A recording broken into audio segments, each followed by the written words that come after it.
Holocaust German Nazi party اور Hitler کی طرف سے یہودیوں کے منظم قتل عام کو کہا جاتا ہے، جس میں 60 لاکھ یہودی مارے گئے۔ لفظ ہولوکوسٹ یونانی زبان کے ایک لفظ سے اخذ کیا گیا ہے جس کا مطلب ہے آگ سے قربانی۔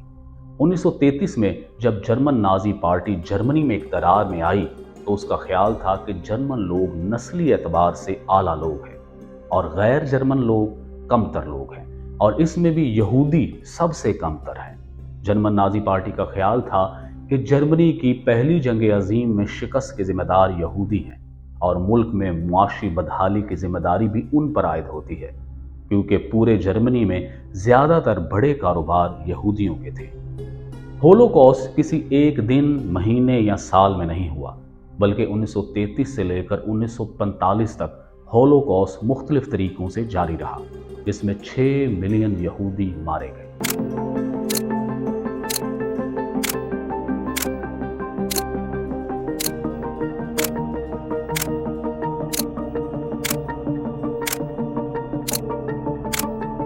نازی پارٹی سمجھتی تھی کہ پہلی جنگ عظیم میں جرمنی کی شکست کے ذمہ دار یہودی ہیں۔ نازیوں نے یہودیوں کو جرمنی کی سماجی، سیاسی، معاشی اور ثقافتی مسائل کا ذمہ دار ٹھہرایا۔ جرمن نازی پارٹی کے اس نظریے کو عام جرمنوں نے بھی قبول کر لیا اور یوں یہودیوں کے خلاف جرمنی میں عام نفرت بڑھنے لگی۔ لیکن یہ یہود دشمنی اصل میں عیسائیوں کی طرف سے بہت پرانی ہے۔ عام عیسائیوں میں یہ تاثر پایا جاتا ہے کہ حضرت عیسیٰ علیہ السلام کو یہودیوں نے قتل کروایا تھا، اور اس پر جرمن نازی پارٹی کا یہ پروپیگنڈا کہ جرمنی کی شکست کے ذمہ دار یہودی ہیں، اس طرح یہودیوں کے خلاف نفرت بڑھنے لگی۔ ہٹلر نے اقتدار میں آنے کے بعد ہمسایہ یورپین ریاستوں پر قبضہ کرنا شروع کر دیا اور جرمنی کو وسیع کرنا شروع کر دیا۔ اس نے آسٹریا اور چیک زمینوں پر قبضہ کر لیا۔ اس نے اٹلی، ہنگری، بلغاریہ اور رومانیہ کی حکومتوں کے ساتھ مل کر اتحاد تشکیل دیا اور اپنے آپ کو مضبوط کیا۔ جیسے جیسے جرمنی ہٹلر کی قیادت میں طاقتور ہو رہا تھا، یہودیوں کے خلاف نفرت اتنی تیزی سے بڑھ رہی تھی۔ یہودیوں کے خلاف حکومتی سطح پر امتیازی قوانین بنائے جانے لگے۔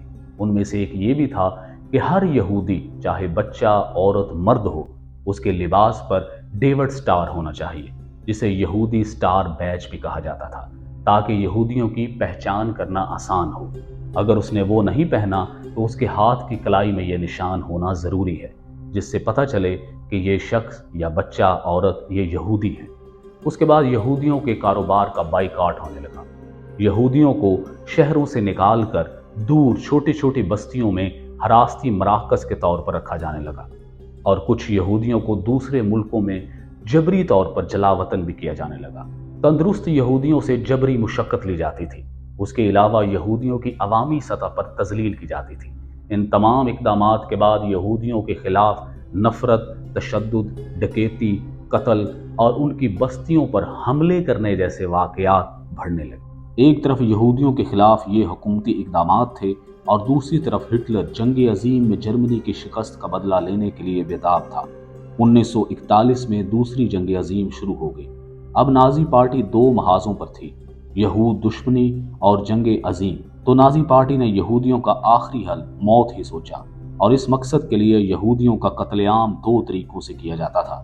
پہلا یہ کہ یہودیوں کو ان کی بستیوں میں گھس کر گولیاں مار دی جاتی اور ان کے بچوں اور عورتوں کو سب کو قتل کر دیا جاتا، اور اس سے پہلے ان کو اپنی ہی اجتماعی قبریں کھودنے پر مجبور کیا جاتا۔ دوسرا طریقہ نازیوں نے یہ اختیار کیا کہ ہزاروں یہودیوں کو ہانک کر قتل گاہوں کی طرف لے جایا جاتا، جہاں پر گیس چیمبرز میں ان کو بڑے پیمانے پر قتل کر دیا جاتا، لیکن تندرست لوگوں کو جبری مشقت کے لیے زندہ رکھا جاتا اور خوبصورت عورتوں کو اپنی تسکین کے لیے لوگوں کو بڑے بڑے کمروں میں بند کر کے گیس چھوڑ دیتے، اور دم گھٹنے سے لوگ مر جاتے، اور کئی جگہوں پر انہوں نے گیس کی بھٹیاں تیار کی اور وہ یہودیوں کو ان میں جھونک دیتے۔ یوں تھوڑے وقت میں لاکھوں یہودیوں کا قتل عام کیا گیا۔ یہ ہولوکوسٹ دوسری جنگ عظیم کے خاتمے تک جاری رہا، یہاں تک کہ اتحادی افواج امریکہ، روس اور برطانیہ نے جرمنی کو شکست دے دی۔ اس کے بعد یہ ہولوکوسٹ تھما۔ ہولوکوسٹ سے پہلے یورپ میں یہودیوں کی تعداد 90 لاکھ تھی، اور اس ہولوکوسٹ کے بعد جب یہودیوں کی گنتی کی گئی تو وہ صرف 30 لاکھ رہ گئے تھے، یعنی ہولوکوسٹ میں 60 لاکھ یہودی مارے گئے تھے۔ 1933 سے لے کر 1945 تک مختلف طریقوں سے یہودیوں کا اس طرح قتل عام اس کو ہولوکاسٹ کہا جاتا ہے۔